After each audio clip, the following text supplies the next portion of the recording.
So we will shorten it now, but just a little, about 1 millimeter, not much. And I will do it with the flat nippers. It's like the special nippers for the nails. Or you can use these special nippers that are designed especially for the thick toes. When you cut the nails, you need to hold it always straight. Do not curve it, do not like put it to the side, like always straight as the nail grows. You also need to hold the nail plate while you're doing it. So we are making them shorter so we can show you the demo on how to do this.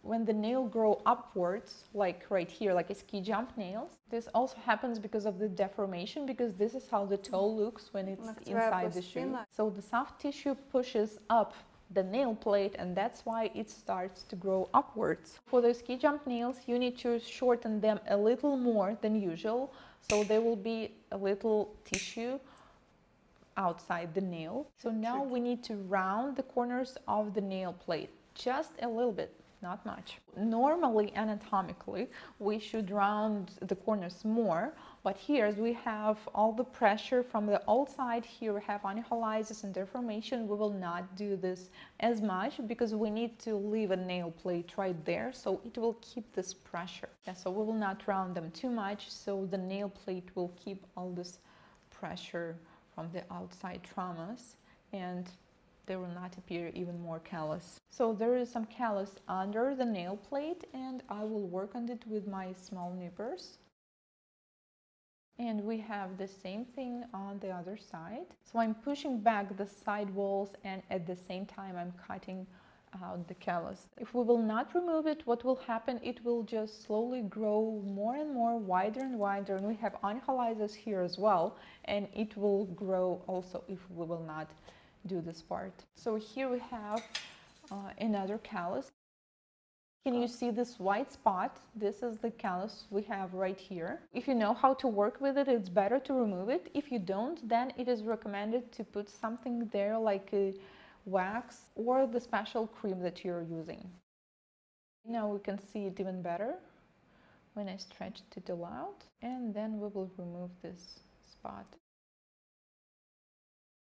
So now I will shape the nail beds on another toes as well. If some of your clients are having troubles with calluses, you need always to recommend some special treatments or creams for them so they can use them at home, and they will reduce this in the future. There are different levels of sharpening. So Dr. Schulz, she works with the most sharpened tool because this is how it works for her. But she also has some colleagues that prefer medium sharpening. But yes, it's completely not possible to work with a dull tool. So you always need to sharpen them at a special facilities. So it also have to be sharp, otherwise you won't be able to do your work properly. All the corners, all the blades should be always sharpened at an angle that you can actually see that it's nice, smooth and shiny, and they should be sharp at all times when you're working. So now you know how to use the special tools and product. Now you know how to work with the calluses, and you can even skip the doctors sometimes. Well, not skip, but you can deal with it on your own. You can fix it with the special tools and technique. When you will do all the services regularly, when you clean the nail plate, work with the nippers, you will keep the nail plate healthy and opened. Also, now you know that because some deformation might lead to a permanent traumas, so it's better to fix them before it got there, to work on the length and the shape of the nail plate. And also you know some tips now how to protect yourself and your clients. Also showed you the set of the tools I usually use for my clients when I do the classic pedicure.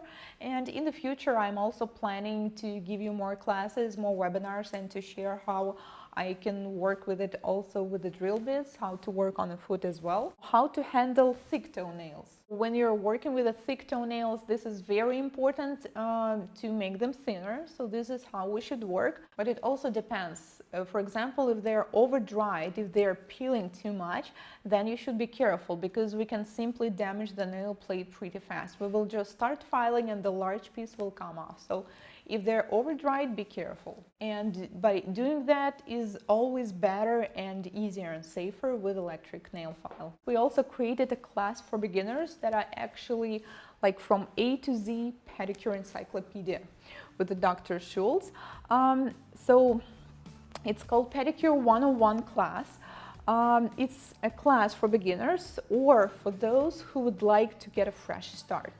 So if you want to learn the same but more informative, so we had like half an hour and a half now, and this class will be about 8 to 10 hours total. There will be many lessons covering each product, each tool, all types of clients consultation, cuticle care on different type of feet, toe care, step-by-step pedicure, gel overlay, and more.